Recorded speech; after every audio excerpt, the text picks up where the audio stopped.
Hello साथीहरू, के तपाईँ पनि जिन्दगीमा धेरै दुःख, धेरै सङ्घर्ष र धेरै मेहनत गर्नुभएको छ? यदि छ, गर्दा पनि भएको छैन भने चाहिँ त्यो एउटा हाम्रो लाइफको पाथ हो है। हामीले जिउने सिक्ने अथवा लाइफमा कसरी स्ट्रगल गर्ने होइन, सबै कुराहरू चाहिँ त्यसबाट हामीले सिक्न सकिन्छ। किनभने अहिलेको जेनेरेसनमा चाहिँ हामीलाई मेहनत, पैसा और आफन्त सबै चाहिने अवस्था हुन्छ होइन। त्यही भएर चाहिँ हामीले मेहनत गर्नु पर्यो, नसालाई भुलेर अथवा लड्की होइन, केटीहरू ह्यान त्यान सबैको पछाडि दौडिनु भन्दा नि आफ्नो भविष्य बनाउनतिर दौडौँ होइन। सबैजनाले सोचौँ कि मसँग केही छ भने चाहिँ होइन, सबै कुराहरू चाहिँ एभाइलेबल हुन्छ, छैन भने चाहिँ हामीसँग कोही पनि हुँदैन।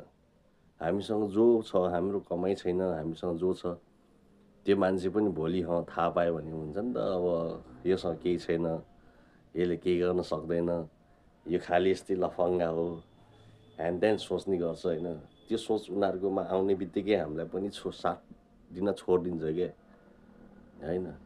त्यो साथ छोड्ने बित्तिकै हामी चाहिँ कस्तो हुन्छ भने लगभग 6 महिना 1 वर्ष चाहिँ हामी एक्लै हुन्छ नि।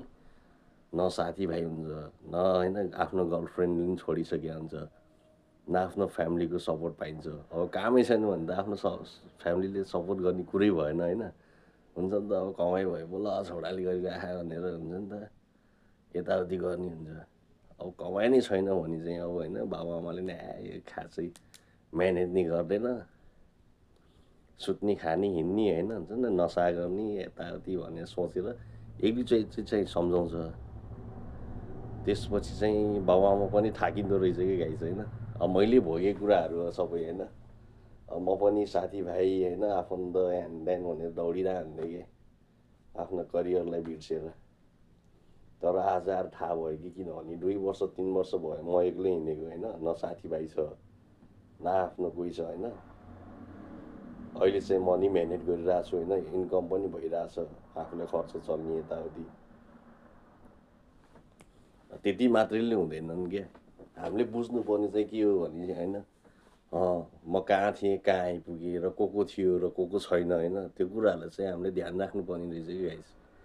सबैजनाले भन्छ साथीभाइले ज्यानै दिन्छ ह्यान त्यान, त्यो भनेको खाएको बेला हो क्या होइन, खाएको बेला मात्रै हो गाइस। त्यसपछि खाए सक्यो हिँड्यो कि अब होइन, घर गएपछि ल मलाई यस्तो पढ्यो यार यहाँ लिन आइज भन्यो भने